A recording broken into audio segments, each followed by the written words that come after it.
Thing comes right back up again, so I'm sorry about that. Instagram, we're just going to talk with you for right now. Sweep, let's go from Eric V24. Yep, I agree. I called a sweep from the beginning. I just don't feel like this national teams has enough to get through what the Dodgers want to do. So Periscope is back up. I'm sorry about that. If you were on the stream, welcome back to the stream. I'm back on there. Let's go back over to the Dodger Blue 1958 stream, and let's see if you guys are on there. I got Jocktober 2019 from Viva Los Dodgers. I love how everybody's so excited that the Dodgers won this game because that was just an all-around great game from the Dodgers. Very, very happy with what I've seen. Caustic 187, what's it like doing the post game from the stadium? Going to do more from there? I'm going to do every game from home from here. The problem is, it's odd. I am sitting in the middle of the concourse here at Dodger Stadium. People just walk by. I have security guards staring at me, saying, "What the hell are you doing?" Talking to yourself. I know you are. You can laugh all you want, but I know you are. I got people waiting in line to get down elevators. They're just kind of watching. They don't know what's happening either. But it's, it's great. They're fine with me talking there. BI14 Goat says 10 more wins. I agree. That's it. It's what it is. 11. It was 11 to get it through it. Now it's 10. This team is better than any team that I have watched.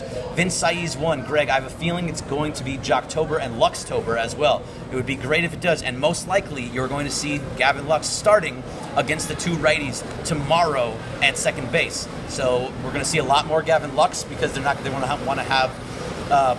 move Max Muncy back over to first base because David Freese was just in there for the lefty Patrick Corbin, who did pitch a hell of a game. Patrick Corbin pitched a hell of a game. Look at people just shaking their head at me. What is he doing? Talking in the middle of the... Say hi. I was told to sit here. This is where I'm sitting. I was going to go down to the field, but I wasn't sure, so we're going to keep going. Brian Sawyer says, "See you tomorrow night. I'm coming back." Bye. All right. See you later, Brian.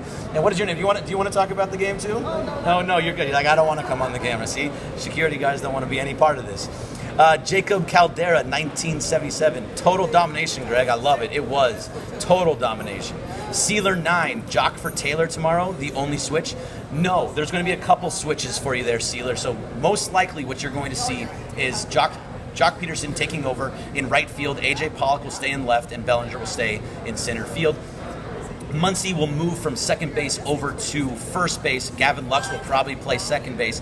So that means Jock and Gavin Lux will probably be in this lineup, and that will take out Freese and Chris Taylor from starting there. Unless they decide to go with somebody like Kike at second base, which I doubt, or even move Chris Taylor down to second base. I think Gavin Lux is here to play second base. I would also expect Will Smith to still be behind the plate. We'll see more tomorrow, but for the most part, that's what I'm believing. Millie Vento says, "How excited does this make you for Lux in the postseason?" You know what? I mean, how can I not be excited about Gavin Lux in the postseason now? He has done one thing, and that's hit a home run in his only plate appearance. So I'm ecstatic about what I'm going to see from Gavin Lux. And to think, we've talked about this a little bit already, this was a guy that he's not even a rookie yet. Next year is his rookie year. This year is just a guy that's coming up from a September call-up and having big at-bats in big games in the postseason. That gave you their fifth run of the night and just completely took it out of range for the Washington Nationals. I got Bergman Greg talking on myself, saying apparently I'm talking to myself, and we are one good-looking dude. Hashtag future me. So thank you. Who's ever on my Twitter, I appreciate you talking to me. But yeah, I got the beard looking sharp. I'm okay with what I got here. Good night. Have a good night. Thank you guys. So yeah, the security guards are gone, so I have no protection anymore. So if anybody comes by, I'm screwed. Perez24, Lux is a veteran in the box. How are you? Looks nothing like a rookie. He never did, and that was the big thing about Gavin Lux. If you can't hear me, people are walking by with big things, but if you can't hear me, Gavin Lux was one of those guys that just never seemed to be afraid of the moment, and that's why he was always supposed to be that big-time September call-up, because Gavin Lux was just that. A guy that can be a big-time call-up that can have big at-bats in the postseason, and he did do just that. Sean Dreck says, "Greg, do you think we will see Kelly over Kenley in high-leverage situations?" No, I do not. I'm happy we didn't have to see Kenley in a 6-0 game, but I think that the very first high-leverage situation that you're going to see, and especially in the 9th inning, Kenley Jansen is going to get that spot. They're going to allow Kenley to get that spot because he actually had a really good September. where he only gave up, I think, 2 runs the entire time. He didn't do anything that was off kill, like too bad.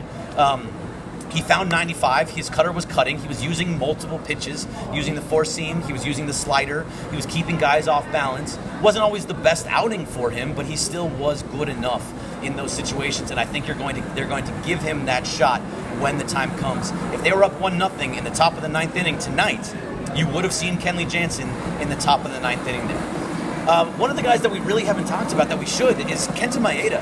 Kenta Maeda came out of the bullpen after Adam Kolarek did what Adam Kolarek does and gave you 1 out, a strikeout of a lefty hitter in Juan Soto, and that was it. And then it was like, all right, thank you, Kolarek, for doing your job. Time for you to go. And then Kenta Maeda came out and threw almost a perfect 1 2/3 innings and under 20 pitches. That's exactly what you want from Kenta Maeda. So for him to be able to do something like that, be the guy that you're looking for, a Kenta Maeda that throws almost a perfect 2 innings, I'm totally fine with what I saw there. And so for him to be available again tomorrow night, hopefully, maybe not. You had Urias, you had Baez all ready to go. If you have somebody else, Kenta Maeda is somebody that we can trust and we've seen. So Kenta, yes, Kenta was dealing. Kenta with the hearts. Brian Kahn says, who pitches game 1 of the NLCS if they get the sweep?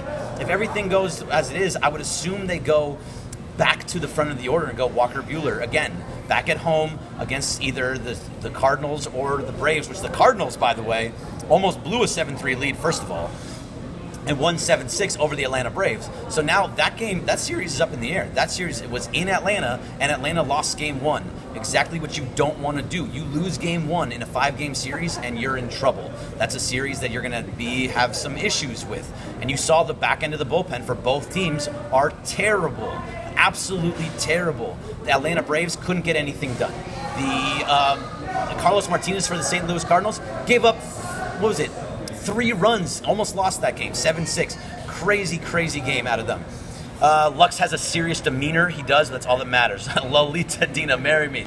You know what? I'm looking. I have a wonderful girlfriend, but I'm not looking to get married again. So sorry, Lolita, but I am very happily in a relationship. Thank you.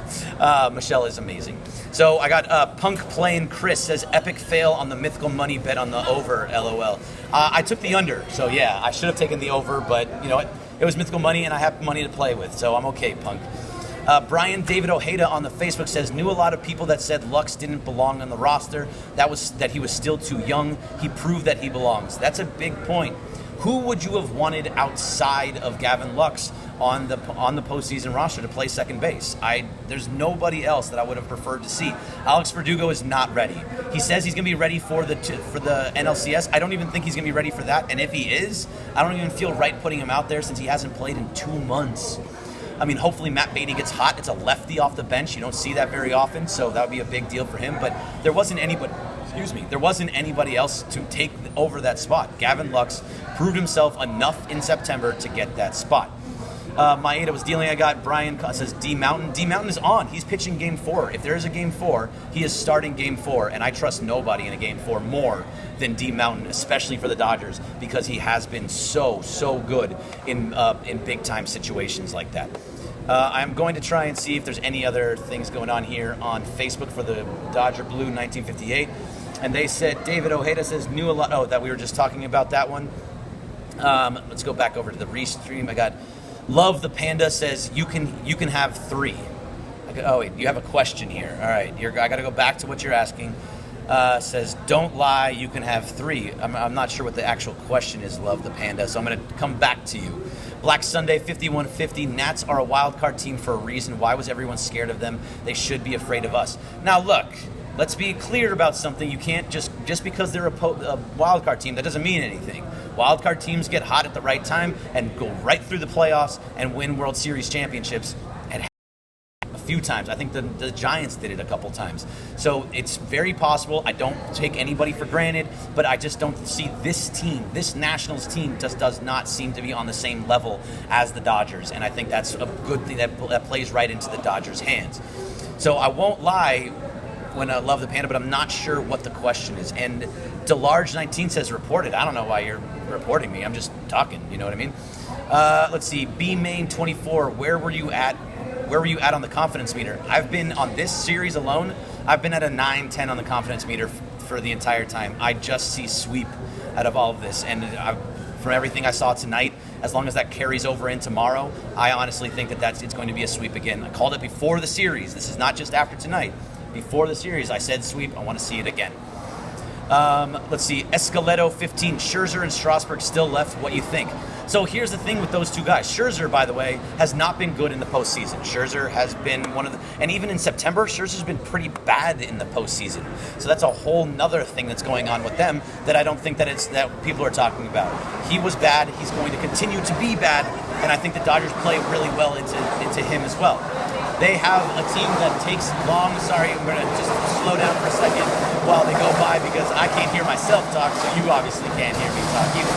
But here's the thing. So, the concourse at Dodger Stadium, you got to love it. People are just walking by, we're making loud noises. There's nothing you can do. But Scherzer, you're going to see the same thing from Scherzer that you saw from Patrick Corbin tonight. He's going to be a good pitcher, but he's going to give up the long ball.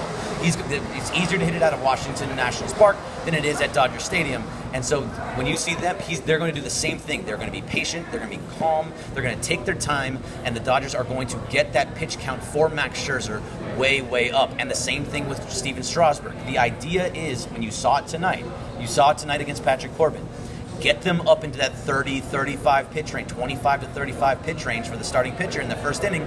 Get a couple runs across, more than that one, and then the game is yours. Because if you get through, if the starting pitcher, like Patrick Corbin did, got through with only one out, with only one run across, he then cruised the rest of the way. The same thing happens with Scherzer, the same thing happens with Strasburg. You got to get to him early in that first inning so that you get their pitch count way up, and you knock them out in the 5th, 6th inning, and then you get 2 to 4 innings of relief, and that relief pitching is really, really bad. Boyd Steve 25 says patient at bats, timely hitting. Exactly. Totally different than what you saw last year. Swinging for the fences, not hitting with runners in scoring position, not hitting with runners in scoring position and 2 outs. You're seeing a lot more of that tonight, and we talked about it at the beginning of this show, but 6 runs, all 6 runs with 2 outs. 2 outs. That's what makes a difference. That's what wins championships. And a lot of those times there was 2 strikes. A lot of the times there was 2 outs. A lot of times there was runners in scoring position. The first 4 runs were on with runners in scoring position and 2 outs. That's how you win games. And when you're doing those types of things, it makes everything much, much easier, and it allows your pitching staff to slow down and pitch just to their means, which Walker Buehler did tonight. Can we give it up for Walker Buehler for just a moment? 6 strong innings. 8 or 9 Ks, I forget which one it is. Someone will correct me. 8 or 9, I think it was 8 Ks, and he 3 walks, 1 hit. 1 hit. Do you know the Nationals had 2 hits for the entire game because they got a double in the top of the 9th? Crazy, right? All about it. That's what you want to see more, and this is all great. Great job by the bullpen tonight. Adam Kolarek did his job. Kenta Maeda did his job, and then Joe Kelly, despite that little rough first at bat, got through with 2 strikeouts on Rendon and on Juan Soto, the 2 biggest hitters on that team. So big, big game from Joe Kelly right there. Let's see. I go back over to Garcia B49er. Has the Peterson blast landed? I don't think so. If you walk by down Vince Scully, what's up, Bill Plunkett? You want to come say hello? What's going on? What do you want? I am on right now. This is Bill Plunkett. You know him from the OC Register. Yeah, I am on the ESPN LA Paris